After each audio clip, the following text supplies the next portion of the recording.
Hello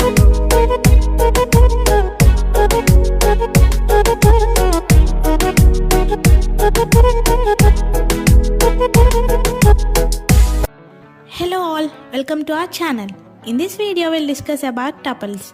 This video is presented by Chandrika, Niharika and Bhavani to Dr. M. Prasad, Associate Professor in the Department of CSE in Sri Vishnu Engineering College for Women. So let's get into the video.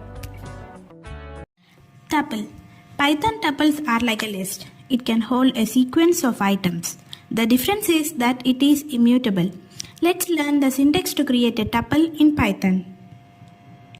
To declare a Python tuple, you must type a list of items separated by commas inside parentheses, then assign it to a variable. Let's look into a given example. Let's take a variable percentages in which the items are 90, 95, 89. These three items are enclosed in open parentheses. So we should make sure that we should use a tuple in a condition where we don't want to change an item in the future since it is immutable. So let's look into a special case now. Let's create a tuple with a single item. Let's like a equals to 1. So if we try to print the type of the a, we are getting the output as class int. That means it is an integer data type, not a tuple. So to overcome this, we had to enclose the open parenthesis with a comma so that it gives us a tuple with a single item. The type function is used to know the type of the given object. Here we pass the name of the variable to type and it returns the type of the object. In the given slide, we had declared a tuple a equals to 1, 2, 3, 5 and we print type of a and we get the result as class tuple. It means a is the tuple. So here you can see that a tuple is created without a parenthesis. So creating the tuple in this manner is known as tuple packing. So we heard about tuples packing. So what is tuples unpacking? So in tuples unpacking, we assign the given items to a sequence of variables in Python. So here the respective items and the variables gave their values. Like for example, if we take like a, b, c equals to 1, 2, 3, a equals to 1, b equals to 2 and c equals to 3. So we created a tuple. So next, what's the way to access a tuple? Let's look into this.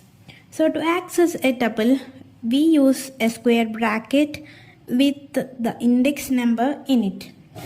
As all of us know, index starts from 0. So like if a tuple is given like a equals to tuple of 1, 2, 3, 4. If we want to access the 3, we have to print like print of a of in square bracket 2. So how do we access the entire tuple? So to access an entire tuple, we just have to print with the tuple name. Like for example, here we have taken percentages equals to 90, 95, 89. So to print the whole tuple, we just print it with the given name percentages. Next topic in tuples is operations. There are particularly 4 operations in tuples. They are membership, concatenation, logical, identity. First operation in tuples is membership. By using this operation, we can find whether an item is there or not in a given tuple. We use in and not in operators to find whether an item is there or not.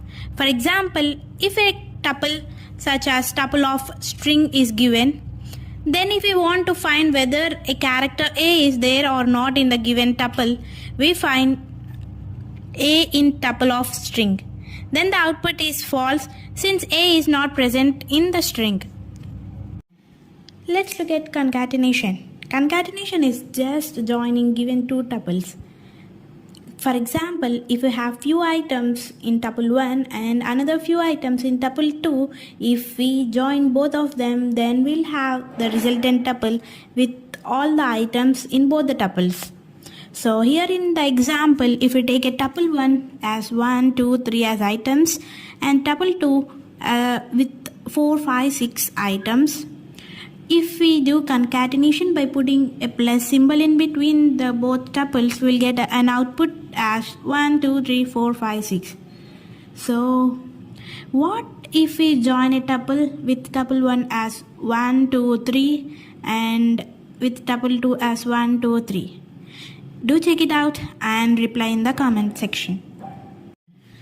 Coming to logical operation in tuples. So logical operators are used to check the relation between given two tuples. Like here we have taken an example as tuple 1 with 1, 2, 3 as items and tuple 2 with 4, 5, 6 as items. If we check tuple 1 greater than and tuple 2, we can see that output is false.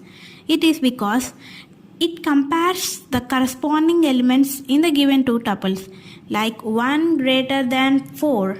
Is it true or false? We can say that 1 greater than 4 is false. So it output as false. Let's look at another example. Let's take tuple 1 with 1, 2 as integers and tuple 2 with 1, 2 as strings. It is obvious that ints are not equal to strings. So we'll get the output as false. Coming to the last operation in tuples, it is identity operation. Identity operation compares two given objects and result true if the both objects are same and results false if the objects are different. It doesn't check the values but it checks the object. Like for example, A equals to 1, 2. If we check 1, 2 is A, the output will be false because 1, 2 is A. Both values are same but both are different objects. Hence it gives value output as false. Next topic in tuples is slicing. By using slicing, we can access multiple items in different ways in a given tuple. So we use a square bracket with two values separated by a colon. The first value is the starting index and the second value is 1 greater than the ending index. Like for example, if we take a tuple with A, B, C, D, E, F, G, H, I, J as items, if we want to print A to F, the index of A is 0 and the index of F is 5. But we have to write the second value as 6 since the syntax is the ending index should be 1 greater than the ending index. Let's look at another example in slicing. If we print the tuple with 1:9:2, the starting index is 1, the ending index is 9. That means it prints up to 8th index and the jump number is 2. So if we look at the output, let's understand it. The value at index 1 is B. Since the jump number is 2, it jumps to the second item from B. That means it is D. So, and the second item from D is F. And the second item from F is H. It goes until the 8th index, that is up to I. And hence the output is B, D, F, H. Next topic in tuples is indexing. We can print the items in the list from start to end or from end to bottom by using their indices. Let's look into it deeply. If we want to print from left to right or from start to end or from middle to end following left to right rule, we use positive indexing. So in positive indexing, in the slicing process, we use a positive integer value to print the items in the given tuple. If we want to print from end to start or from right to left, we use negative indexing. That means in the slicing process, we use a negative integer like it starts from the right direction. Like if the last most element is represented with the index -1. Next topic in tuples is function. Let's look at the definition of a function. A function applies on a construct and returns a result. It doesn't modify the construct. Let's look at some tuple functions. They are len, max, min, sum, tuple, sorted. Let's look into each of them deeply. The first function in tuple is len. The len function is used to find the length of the given tuple. For example, if we take my tuple equals to 1, 2, 3, and 4, 5 as a list, if we find the length of the given tuple, we'll get output as 4 because it contains 4 elements and the fourth element is a list.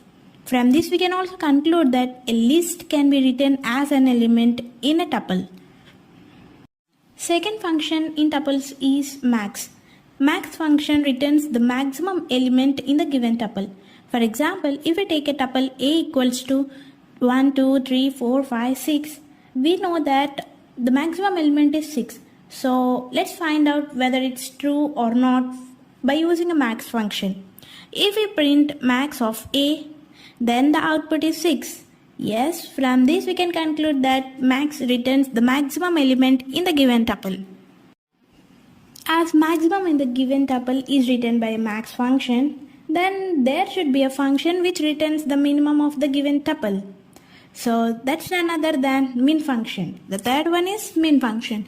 So we can conclude that min returns the minimum of the tuple.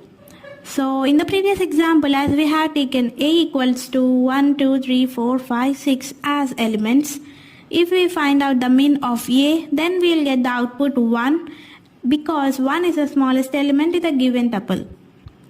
The fourth function in tuples is sum. The sum function returns the arithmetic sum of all the elements in the given tuple. For example, in the previous tuple A equals to 1, 2, 3, 4, 5, 6, if we find sum of A, then we will get the output as 21 since 1 plus 2 plus 3 plus 4 plus 5 plus 6 equals to 21. So what if we apply the sum function in a tuple with strings as elements? Let's check it out. If we take sum of 1 as a string, 2 as a string, 3 as a string, then the output is type error. That means arithmetic sum can only be done with integers but not as a strings. The fifth function in tuples is tuple function. Tuple function will convert another construct into a Python tuple. Let's look at an example. If we take a list and if we want to convert that list into a tuple, we can use the tuple function. Like for example, list 1 equals to 1, 2, 3. If we use tuple of list 1, then the output will be 1, 2, 3 as. Let's look at another example. If we take a set 1 equals to 2, 1, 3 as elements in a random order, and if we convert that set into a tuple by using a tuple function, the output is 1, 2, 3, that is in ascending order. So this is the special case by using sets converting into a tuple by using tuple function. The last function in tuples is sorted. The sorted function gives the sorted order of the given tuple. Like for example, if we take A equals to 3, 1, 2, 5, 4, 6, and if we use the sorted function as sorted of A, then the output is 1, 2, 3, 4, 5, 6, that is in ascending order of the tuple A. The last topic in tuples is methods. A method is a sequence of instructions to perform something. As we have seen that functions does not modify the tuple, but methods do modify the tuple on which it is called. We can call a method using a dot operator in Python. Let's look at two inbuilt methods of Python. The first one is index method.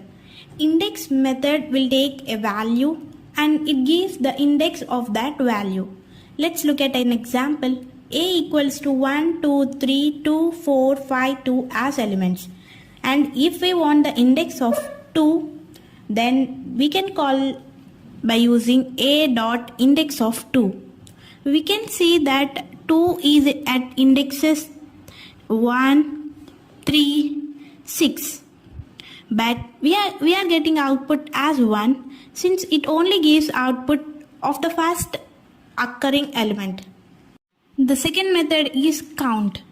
Count method will return how many number of times the element occurs in the given tuple. In the previous example, we have taken 2 3 times in A. So let's check the count of 2 by using count method.